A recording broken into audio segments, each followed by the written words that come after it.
전쟁이나 정치나 본질은 사실은 거의 비슷해요.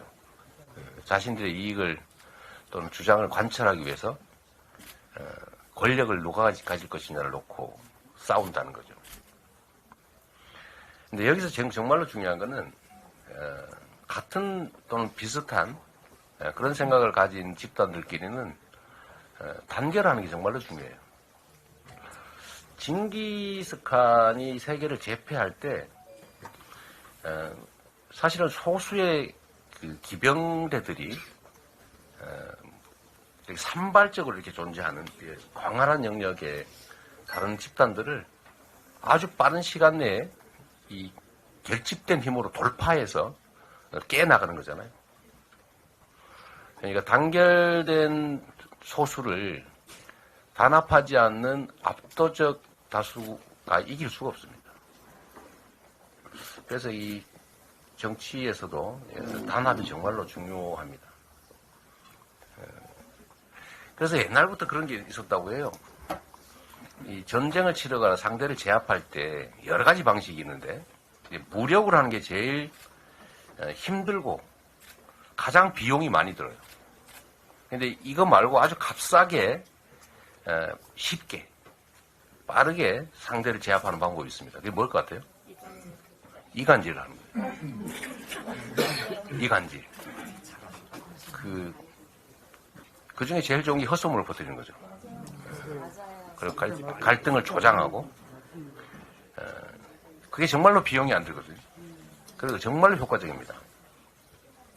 상대 진영을 향해서 엄청난 물량의 예를 들면 공격을 퍼부어도 그게 효율적이지 않을 때가 있는데, 상대를 결집시키니까요. 근데 그거 말고 그 중에 간첩을 하나 씹어가지고 이쪽에 가지고 제가 너 흉보더라. 이쪽에 가지고 제가 너한테 이렇게 얘기하더라. 몇 번 해놓으면 처음에는 긴가민가 하다가 진짜 그래? 감정이 나빠져서 똑같은 말도 좋게 안 들리기 시작하는 단계가 오죠. 그러면 내부의 싸움이 벌어져요. 그런데 내부의 이 갈등, 균열은 사실 외부의 공격 이런 거에 비하면 정말로 적은 비용으로 엄청난 효과를 발휘합니다. 제일 우리가 정말 경계해야 될 부분이 바로 이게 균열 갈등이죠. 최근에 비슷한 일이 벌어지고 있죠. 비슷한 일이 벌어지고 있어서 저는 개인적으로 참 안타깝다. 그리고 어쨌든 지금은 한 진영의 중요 부분을 우리가 책임을 져야 되는데 이 책임을 질 때 예를 들면 내부의 작은 차이들 가지고 자꾸 지적을 하거나 이렇게 균열이 생겨서 떨어져 나가면 그건 손실이거든요. 가급적이면 좀 달라도 수용하고 또 같은 점들을 보면서 더 벌어지지 않게 또 더 가까워지게 우리 안에 동지에 대한 증오심 이런 걸 최소화해야죠. 그런 마음들은 사실 밖을 향해야 된다. 제가 자주 총구는 밖으로 향하자. 우리 안의 차이가 아무리 크다 한들 상대와 우리와 차이만큼 크겠냐. 좀 그렇지 않나요? 민주적인 정당에서 정당은 다양성이 생명이고 다양한 의견 표출이 가능하죠. 근데 너는 왜 나와 생각이 달라? 라고 해서 막 색출하고 또 막 청원해가지고 망신을 주고 공격을 하면 기분은 시원할지 모르겠는데 이 당의 단합을 해치잖아요. 적대감이 더 강화되겠죠. 그럼 누가 손해입니까? 제 개인이 아니라 우리 민주당 전체 민주 진영 전체가 사실은 좀 피해를 입는 거예요. 그 집안에 폭탄 던지는 거하고 똑같죠. 집안에. 그러면 이게 우리끼리 싸우느라고 원래 싸워야 될 상대하고 싸우는 게 아니고 우리끼리 싸우느라고 자멸하는 길로 갈 수가 있습니다. 그리고 상대는 가만히 있는데도 물론 뭐 공작도 하고 하겠지만 별로 하는 일 없이도 엄청난 성과를 거둘 수 있는 그런 아주 나쁜 상황이 온다. 좀 그런 거 하면 버스에서 내려오라고 좀 말려주시면 어떨까 싶습니다. 이게 무슨 명단 저는 아니라고 봅니다. 제가 전에 이미 한번 부탁을 드렸고 저는 우리 그 지지자라고 하는 존재들이 누굴 일방적으로 추종하는 존재도 아니지만 또 반대로 얘기하면 그 해가 되는 일들을 해서도 안 되는 거 아니겠어요? 우리가 함께 일정한 지향을 두고 같이 가는 동지들인데 저는 아니라고 믿지만 적극적으로 말려주지 않으면 진짜 저 이재명 지지자가 저러나? 혹시 그쪽 아니야? 이런 생각을 할 수도 있지 않습니까? 그래서 그런 거 있으면 적극적으로 좀 뜯어 말릴 뿐만 아니라 신고도 좀 해주고 그러는 게 어떨까. 예. 그리고 여러분들 중에 이제 위한다고 하는 행동들이 다르게 해석돼가지고 당내에서 지지하고 함께하는 저의 입장을 매우 난처하게 만드는 경우가 많다. 그 중에 대표적인 게 그런 거예요.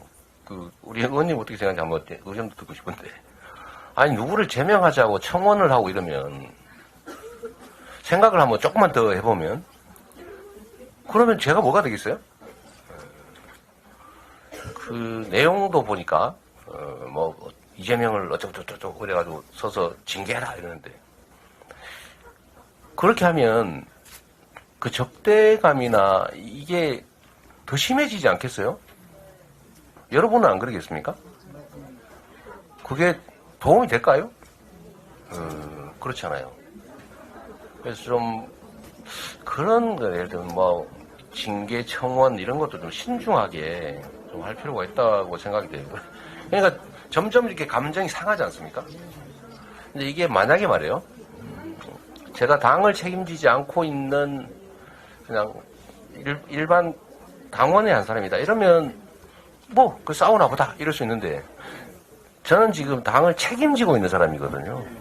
최대한 균열 갈등을 줄이고 또 내년 총선 그리고 더 나아가서는 우리 대한민국의 더 나은 미래를 위해서 힘을 합쳐야 되는 차이보다는 같은 점을 발견하고 간극이 있으면 그 간극을 줄여서 또 같이 가야 될 사람인데 그걸 못하게 만드는 결과가 되지 않습니까? 좀 세탁을 해가지고 이제 우리 편인 척하면서 내부에서 갈등을 일으키는 거예요. 그래서 이런 경우가 사실 그게 이제 국정원 댓글 사건이잖아요. 아예 국가기관이 나서가지고 이제 우리 편인 척하면서 안에서 내부 총질을 하는 거죠. 막 계정을 여러 개를 만들어가지고 이쪽 이름으로 이쪽을 공격하고 이쪽 이름으로 이쪽으로 막 이렇게 만들면 이제 주변 사람들이고 우리끼리 싸우나 보다. 우리가 우리를 공격하나 보다. 이렇게 해가지고는 갈등이 격화되거든요.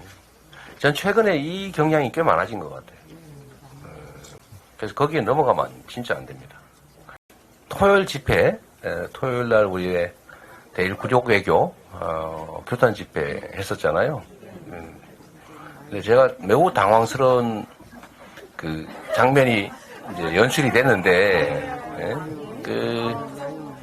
그게 아까도 말씀드린 것처럼, 내가 시켰냐, 아니지 않냐, 라고 해서 해결될 문제가 아니라는 거예요. 역시 책임의 문제다, 그거는. 제가 그때 이제 이정미 정의당 대표께서 이렇게 연설을 하려고 했는데 뒤에서 막 시끄러워서, 갑자기 왜 저러지? 이러고 있었는데, 그런 거구나. 이렇게 알게 됐어요. 알게 됐고, 연설이 잠깐 중단되고, 그 연설 도중에 계속 이제 시끄러운 소란이 벌어졌는데, 정의당 입장에서 매우 섭섭했던 것 같아요. 그리고,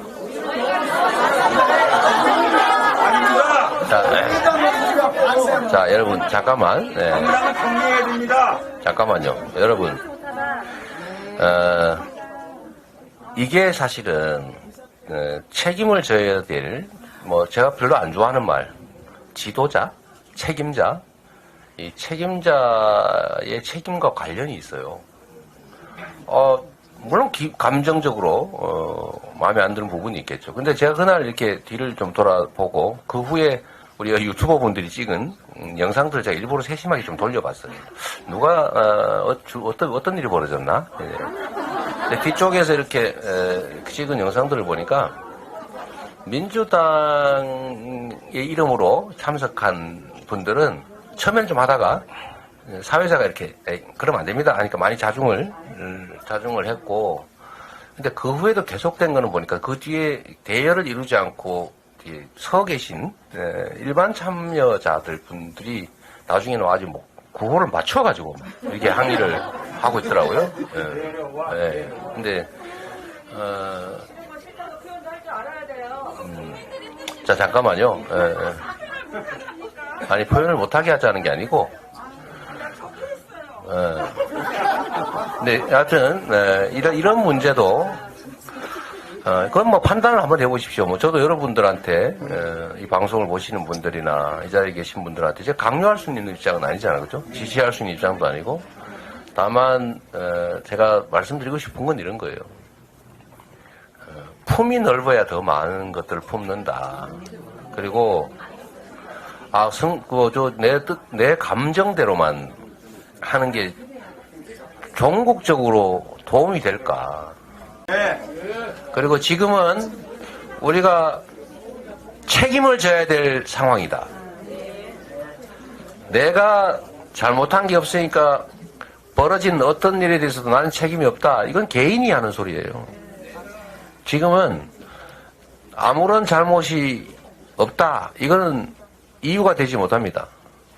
내년 총선 결과는 대한민국의 운명을 결정할 거고, 우리 민주진영의 운명을 결정할 것이고, 개인으로서 이재명의 인생도 결정나겠죠. 우리는 무슨 수를 써서라도 이겨야 합니다. 왜냐하면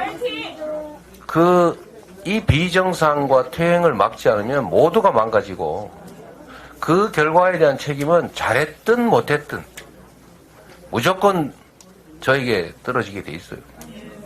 우리에게 떨어집니다.